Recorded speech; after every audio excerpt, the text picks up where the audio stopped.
Dobrodošli u podcast Hrvatske udruge za odnose s javnošću, kojega organiziramo zajedno s Ekonomskim fakultetom Sveučilišta u Zagrebu i tjednikom Lider, sve u sklopu projekta uspostave nacionalne mreže Fact Checkera, kojega je pokrenula Agencija za elektroničke medije. Veliko mi je zadovoljstvo pričati upravo s osobom iz Agencije za elektroničke medije. Sa mnom je danas Robert Tomljenović, zamjenik ravnatelja Agencije za elektroničke medije, ili kako vam tepamo AEMA. Dobrodošao, Roberte. Hvala na pozivu. Hvala na odazivu i naravno hvala na pokretanju ovoga projekta. Moje prvo pitanje, reci nam nešto o sebi zapravo prvo. da malo icebreakamo. Dobro, pa ćemo onda ozbiljno. Ja sam zamjenik ravnatelja agencije i zamjenik predsjednika Vijeća za elektroničke medije. Vjerujem da to možda gledatelji, slušatelji, čitatelji, odnosno građane, javnost malo zbunjuje. AM, VEM, pa čisto mala škola kratica. Može. VEM, znači Vijeće za elektroničke medije, je uprava. Jednostavno rečeno, 7 članova VEM-a, mi smo upravno tijelo agencije i zapravo shodno zakonu mi smo regulatorno tijelo, AM su stručne službe, nama podrška. Ok, zapravo to je bilo jedno od mojih pitanja. Čime se vi zapravo bavite? Da, znači Agencija za elektroničke medije je neovisno regulatorno tijelo za elektroničke medije u Republici Hrvatskoj, a znamo što su elektronički mediji. Ali zapravo namjerno to kažem, jer zapravo tu siva je zona. Dobro. Nije siva zona, nego ljudi misle da je siva. Dakle, to je televizija, radio i ono što se lijepo birokratski kaže elektroničke publikacije ili ti web portali. A ono kad sam rekao znamo ili ne znamo, zato što društvene mreže ni po direktivama Europske unije, shodno tome ni po hrvatskim zakonima, nisu mediji. Nisu mediji, da. I oni su, to je možda i njihova uspjela igra koja je uspjela zadnjih 20 godina. Ne, mi smo posrednici. To je više bila igra, ne bili sa sebe skinuli odgovornost, bojim se, ali dakle, oni nisu mediji i nisu pod regulacijom, do sada bili. Sigurno nisu bili pod regulacijom Agencije za elektroničke medije, a vidjet ćemo vjerojatno i kroz ovaj razgovor kamo nas je to odvelo. A ako već pričamo o meni, ja sam cijelu karijeru proveo u medijima kao novinar, urednik redakcija na televizijama, radio stanicama, dopisnik BBC-a i tako dalje. Poslije sam snimao i serije i onda završi kao regulator. Pa dobro, za regulatora dobar jedan put, zato što razumiješ ono što regulira, što bih rekla da nije tako loša stvar. Spomenuo si zapravo društvene mreže, nisam namjeravala time početi, ali idemo u tom smjeru pa da možda to odmah odradimo. U sklopu ovog podcasta pričali smo i s predstavnikom HAKOM-a, to je dakle na nacionalnoj razini određeno tijelo kao ono koje će raditi na implementaciji europskog zakona kojime se reguliraju društvene mreže. Znači DSA, Uredba o digitalnim uslugama, pionirski zakon, koliko mi je poznato, jedini takav u svijetu, jedini koji nameće... Ja isto mislim da je. Mislim da je i dalje... Pokušavam se informirati o globalnim nekim trendovima. U nekim saveznim državama u SAD-u postoje neke slične stvari. Nešto slično, ne, da. Da. Ali ovo što si rekao, mislim da smo njime zapravo taj pravni vakum popunili i stavili odgovornost na platforme. One su sad tu između ostalog i da provjeravaju sadržaj koji se na njih plasira u vidu točnosti i netočnosti informacija. Pa reci mi, i sad ću potpuno deformalizirati. Kažeš, provlačili su se, nisu mediji. Je li budućnost generalno medijske scene nekakva integrirana? Jel? Znamo da je tisak nešto što je, kako bi rekli, nice to have, ali sve manje i manje ljudi ima te navike zapravo, čitalačke. Sve više ljudi je digitalno, čak i naše starije generacije. Tako idu generacije, da. Koja je budućnost? Hoćemo li ipak nekako u nekom trenutku prihvatiti, shvatiti, pogledati na tu novu stvarnost i priznati da su platforme ujedno i nekakvi urednici, mediji na neki način? A mislim, moramo se s time suočiti i prestati malo gledati romantično na medijsku scenu. Sad tu imamo i nažalost i šta je ok.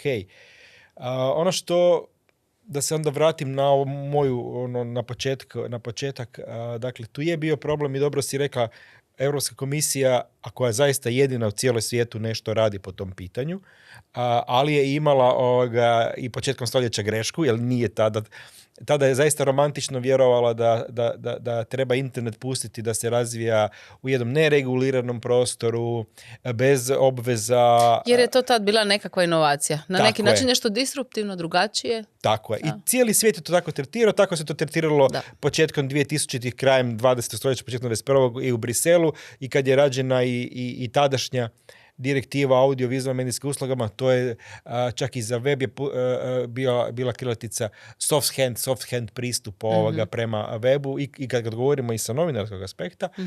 Tako da je to, ali to je po meni, što bi rekli, povijest će pokazati, povijest pokazuje, bila greška. Jer tako su nastali divovi, ovih 5-6 velikih igrača koji su moćni od zapravo većine država. Što je i Amerika na neki način u tom trenutku omogućila, jer ih se gledalo kao neke startupe. Međutim, oni su postali više od jednoroga vrlo, vrlo brzo. Jel? Vrlo brzo i razvili su svoje poslovne modele u tom nereguliranom prostoru. A sad samo da plastično objasnimo gledateljima, zamislimo da recimo u financijskom i bankarskom sektoru nemamo regulatora.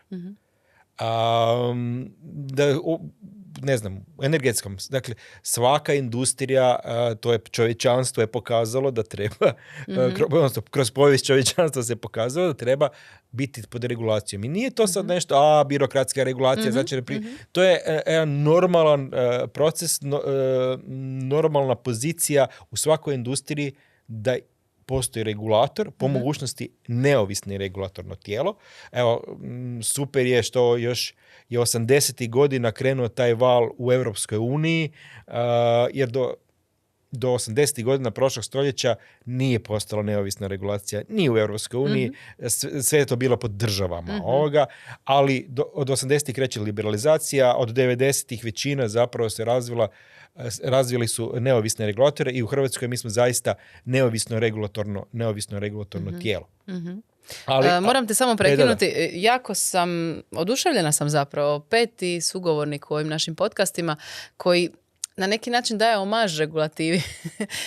Svi smo se i u nekim prethodnim razgovorima u sklopu ovog podcasta složili, netko je čak to usporedio sa semaforom.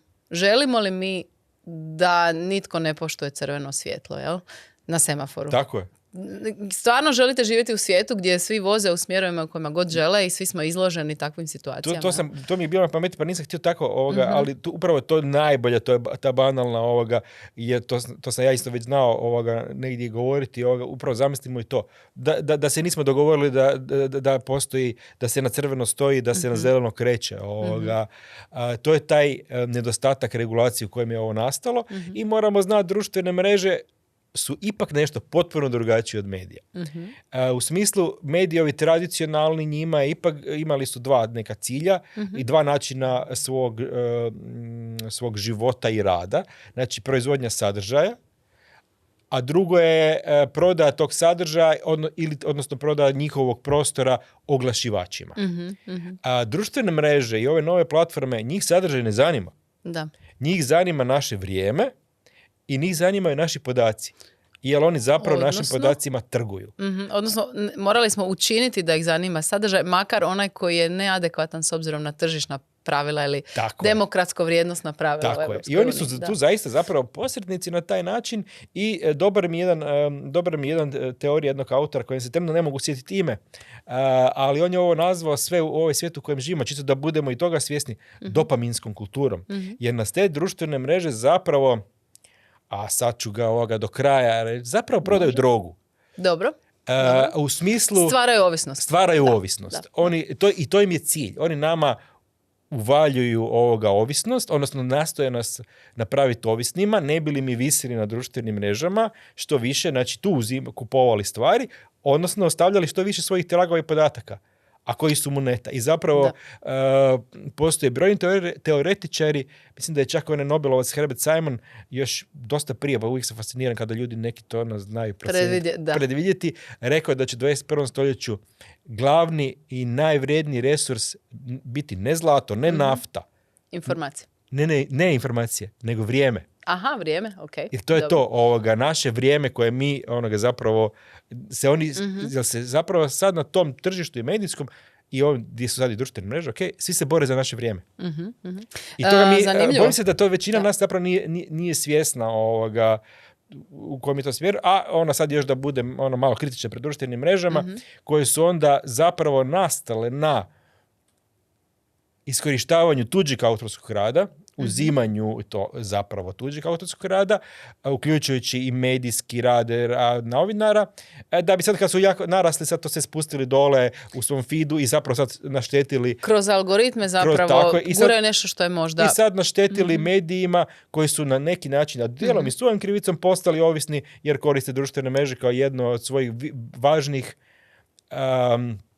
distributivnih kanala. Vrlo, vrlo važnih i naravno toga se dotakla i uredba o digitalnim uslugama, tako je. Ali postoji i zakon o medijskim slobodama, postoje neke druge inicijative s europske razine da se baš i taj odnos tradicionalnih medija s ovim novim platformama i novim dinamikama koje su sve manje i manje nove, da se taj sadržaj vrednuje, da se zapravo medijski sadržaj ne stavljaju istu ravan s nekakvim kompromitirajućim sadržajem, jer realno ono što pričaš je problematično ako sav sadržaj ima istu težinu i vrijednost. Tako je, da.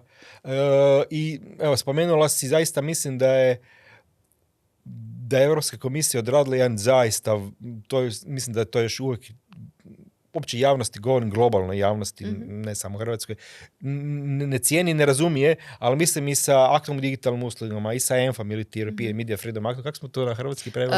Akt o medijskim slobodama. Medijskim slobodama. Da, mislim da su to jako važni dokumenti. Naravno, treba će ih vjerojatno izilirati kroz vrijeme.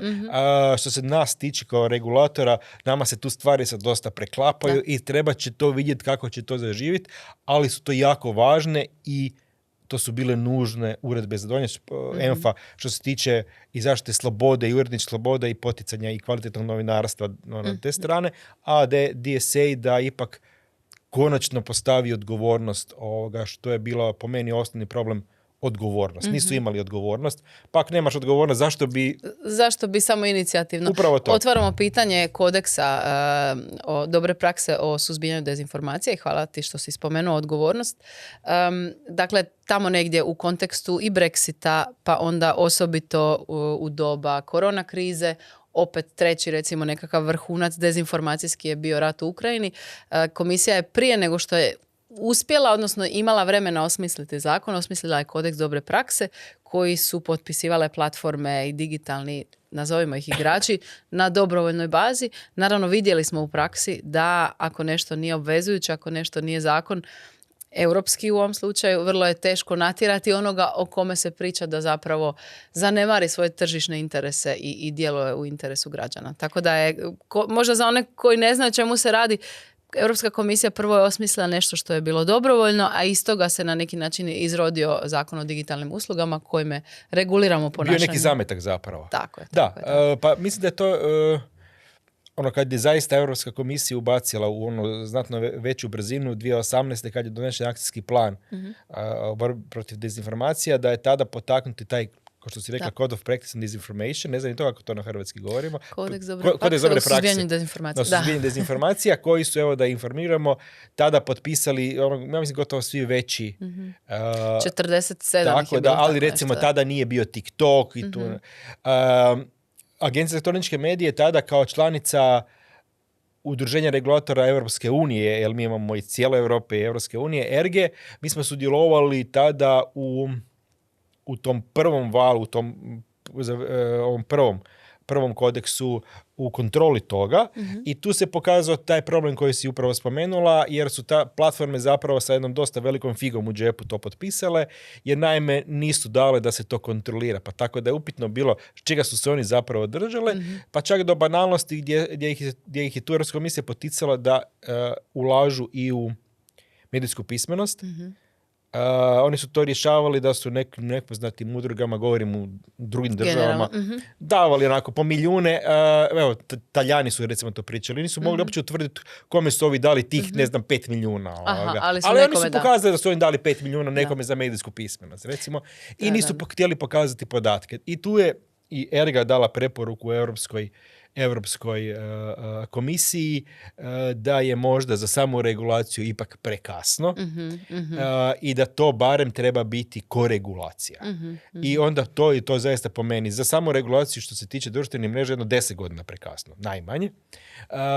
I došli smo do toga da je koregulacija što se ovoga tiče dezinformacija možda dobar pristup, ne možda, to je dobar pristup, ne može biti samo njima na volju. Te vjerujem da ovaj novi val poboljšani ipak kodeks dobre prakse, gdje su sada, mislim da gotovo svi veći su to potpisali, ali sada i TikTok i tako dalje. A sad je to i reputacijska stvar, jer te zakoni ovako jednako obvezuje, pa lijepo je biti i dio kodeksa. Jel? Da. I sad oni imaju te razne želje, intencije raditi razne još stvari dodatne, ali okej, dobro je.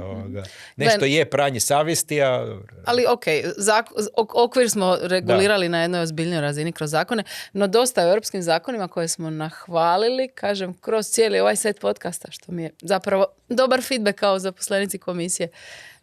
Konceptualno idemo u pravom smjeru.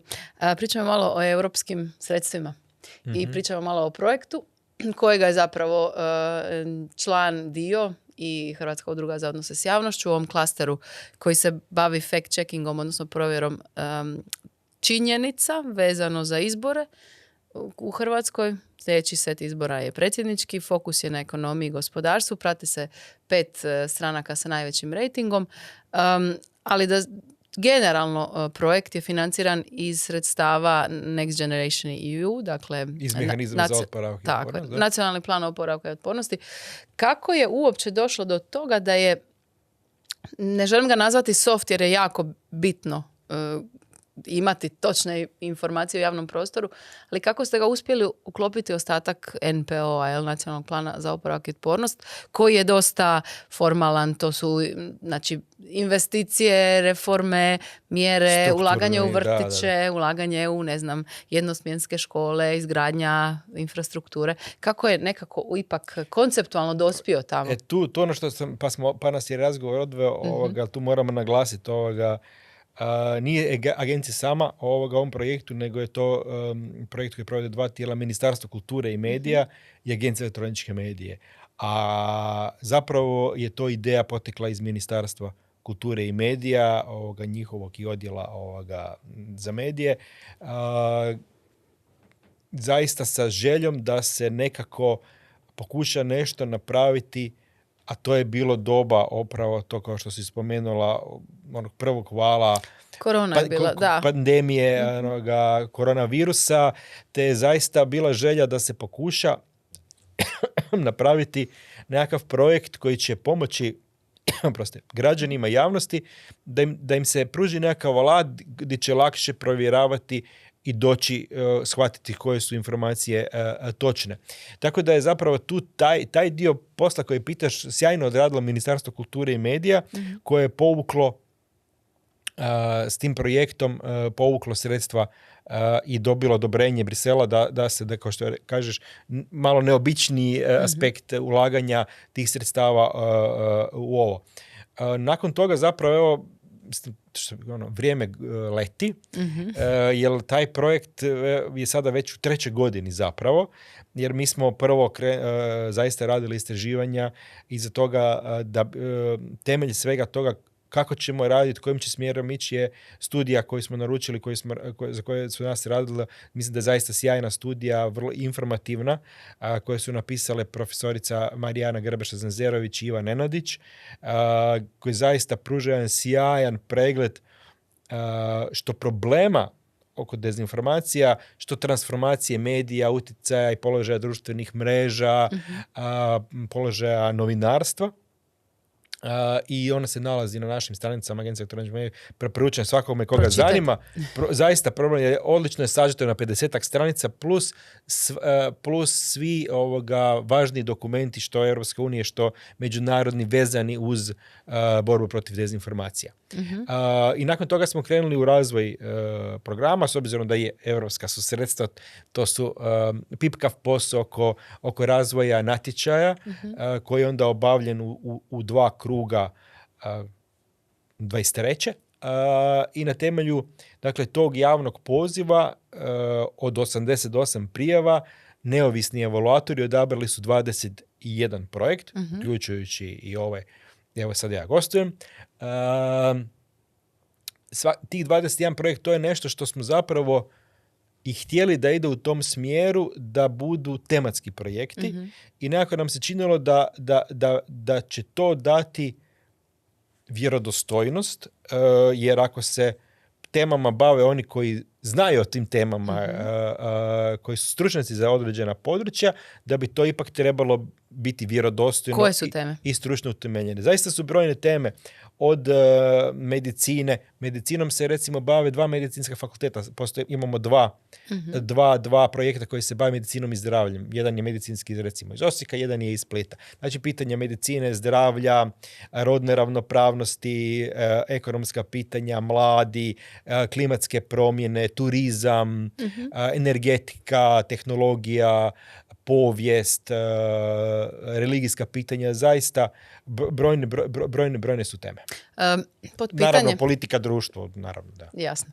Pod pitanje, MPO, znači do 26. se moraju iskoristiti sva sredstva, to je jedan brzi mehanizam kojeg je komisija osmislila u jeku krize za oporavak i otpornost, kako mu i samo ime govori.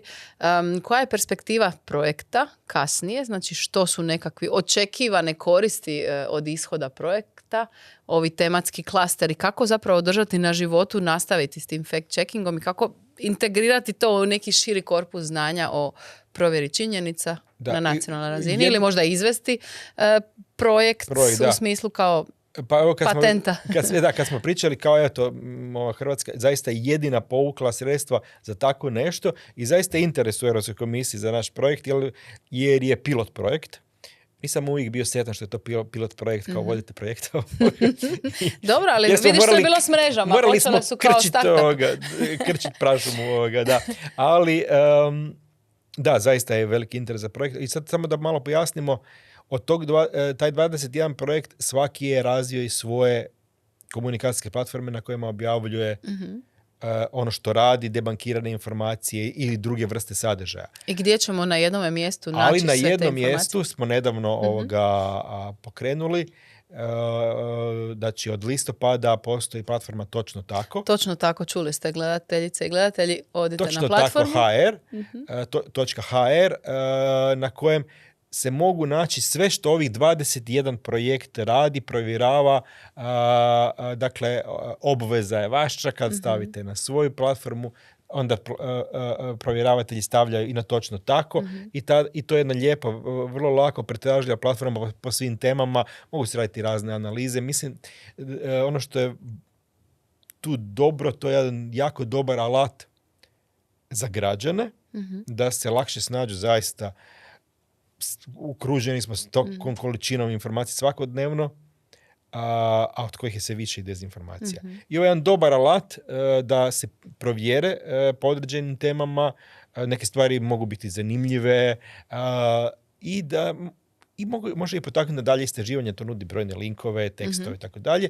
I s druge strane, mislim da je to zaista jako dobar alat za novinare i za medije, može im pomoći u njihovom poslu, ubrzati njihov posao, a i vide gdje su stručnjaci za određena područja. Plus mora napomenuti, kako bi se reklo onim reklama, ali to nije sve. Dobro. Imam još set noževa. Ne noževa, bit će set knjiga, pokrećemo biblioteku, biblioteka Media Lab. Nadam se i digitalnih knjiga. Zavisi kako su nam dali prava, dobro. Ali neke i u digitalnom obliku. Znači, Agencija za elektroničke medije u sklopu projekta izdaće za početak 10 zaista po meni sjajnih, vrlo važnih naslova s područja medija, novinarstva, transformacije medija i problema dezinformacija. To su sve recentni, vrlo važna dijela stranih autora koje ćemo prevesti i objaviti u sljedeće 2 godine. Organizirati onda konferencije, dovoditi autor i tako dalje. I to je jednim dijelom usmjereno i na poticanje kvalitete novinarstva. Ciljane skupine projekta su zapravo šira javnost, najšira javnost, osim novinara i onih koji bi zapravo u svom svakodnevnom poslu se trebali baviti provjerom činjenica. To ste sve skupa učinili zbog hrvatskih građanki i građana. Ovako vaša personalnija malo poruka, osim one koje ste poslali samim projektom. Kako se zaštititi od dezinformacija? Netko tko ima 75 i koristi Facebook, netko tko ima 15 i spava, živi na TikToku. Kako, ima li neki univerzalni recept? Što je onako crvena zastavica da bi nešto ipak moglo ne biti točno? Je li nam točno uopće postalo, je li nam točno uopće više bitno kad pričamo o mladim generacijama? Pa bojim se da ne. I zapravo da na kraju i oni koji šalju informaciju su toga svjesni da se igra na emociju. Zapravo da tu točnost informacija više nije tako bitna, nažalost. I to je onda problem, kao što si rekla, za ovih 15 i sa 75 godina. Znamo da istraživanja pokazuju da stariji građani su skloni širenju dezinformacija, ali tu je i za ove sa 15 i sa 75 i za sve između i iznad i ispod je ključna medijska pismenost. Odnosno razvoj kritičkog razmišljanja. To je jedini lijek koji tu nama svima može pomoći. Ali to implicira opet nekako više strukture. Znači škole, roditelji, svi kolektivi koji... To sam sad ja lako izrekao, ali iza toga to je jako kompleksno. Iza toga stoje i trebaju još više stajati napori društva. Dakle, to mora, po mom i po mišljenju mojih kolega i Ministarstva kulture i medija s kojima idemo još jedan projekt, je neminovnost i nužnost da se medijska pismenost još snažnije integrira u hrvatske škole, posebice osnovne i srednje, ali i da se krene i u vrtiće, naravno sa dobno prilagođenim medijskim obrazovanjem. Zemlje koje su to shvatile na vrijeme, dosta prije, od primjera Finaca. Finska je zemlja koja prvo u svijetu napravila kurikul medijske pismenosti za vrtiće. Ali kad pogledate finske rezultate od toga da oni dalje najviše kupuju novine, imaju najviše povjerenja u javni servis i kvalitetan javni servis, da su otporni društvene dezinformacije, vidi se taj kod njih desetljetni rad na medijskom opismenjavanju mladih. Oprosti što te prekidam, trebali smo već završiti, ali mi je zanimljivo pa nećemo. Mislim da će biti korisno slušateljima, gledateljima. Dakle, nekako povezivanje, vjera u medije ide ruku pod ruku s medijskom pismenošću. Dakle, da ljudi se osvijeste koja uloga bi trebala biti idealna uloga medija u društvu. To nekako zaključujem iz ovog što si sad rekao. Apsolutno. Mislim, mediji su i dalje jako važni. I sad, pričali smo na početku, ma da, i društvene mreže su mediji. Ja sam od uvijek bio stava da to je medij. Rekli smo zašto su oni svojih taktičkih razloga odbijali to. Ok, jesu bili posrednici, koristili su tuđe, prenosili tuđe, ali mi tamo, mi smo zapravo njima medijski kreatori, ako već ne prenose medije. Dakle, u toj mediji su iznimno važni. Tradicionalni mediji su po meni i dalje jako, jako važni i evo mogu se osvrnuti kao regulator i kao neko ko cijelu karijeru proveo u medijima, napomenuti javni servis je jako važan.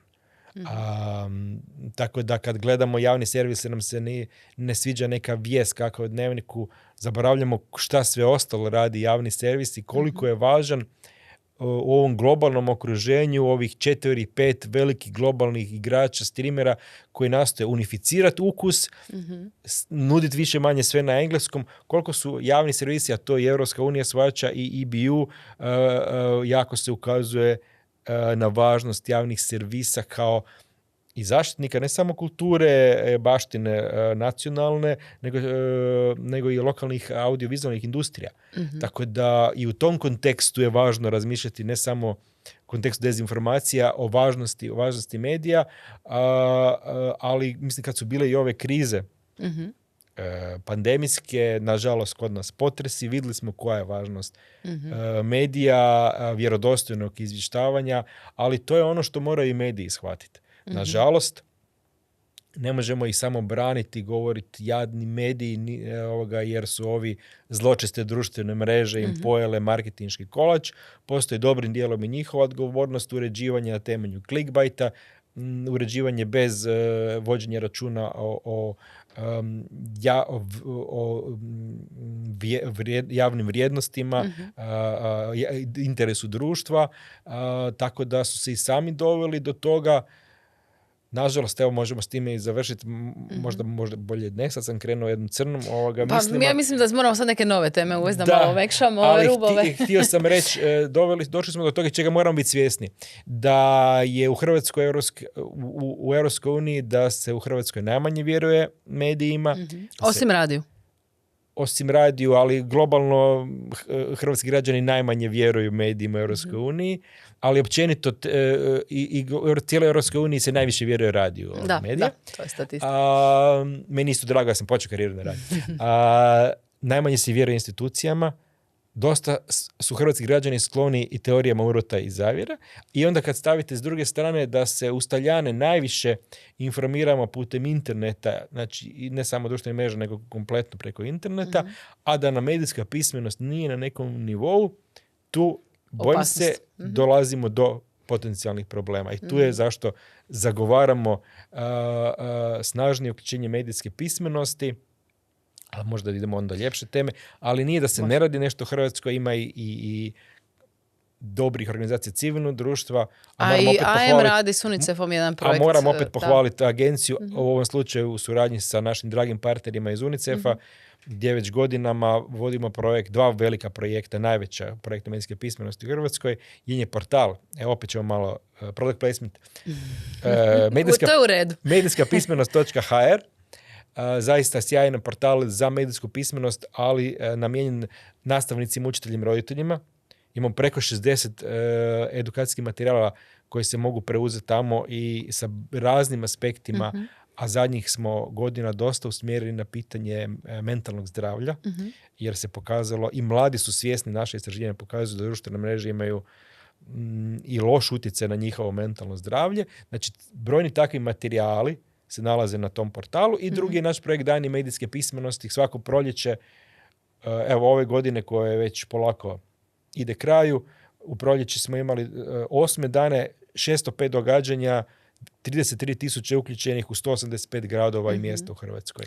Znači, djelujete lokalno. Djelujemo i lokalno i ono što objasnili smo na početku što smo mi regulator, to je stroga forma da mi volite zakone, provodimo zakone i tjeramo ostale da ih provode, ali shvatili smo da upravo u ovom okruženju u kojem smo pričali o društvenim mreža medija je puno važnije i značajnije ulagati u preventivu, edukaciju, pružiti alate građanima, omogućiti djeci i mladima isto te alate i mogućnosti zapravo da nauče neke stvari i da razviju svoje kritičko medijsko razmišljanje.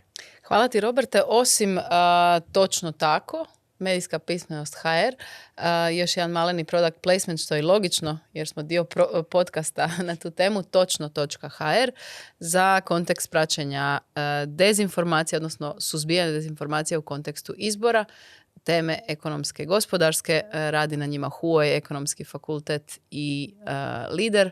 Vjerujemo da će makar jednim dijelom doprinijeti nekakvoj čišćoj kulturi kreiranja i konzumiranja informacija u javnom prostoru. Ja vjerujem da hoće. I mislim da je projekt već sada uspio, i čak mu je to jedan dobar efekt da doprinese i da potakne, pa čak i mediji, moramo ipak malo više provjeravati. A i građane, ipak je ovo bilo kriva informacija. Svi više moramo provjeravati. Hvala ti, Robert, još jednom. Hvala vam na gostovanju.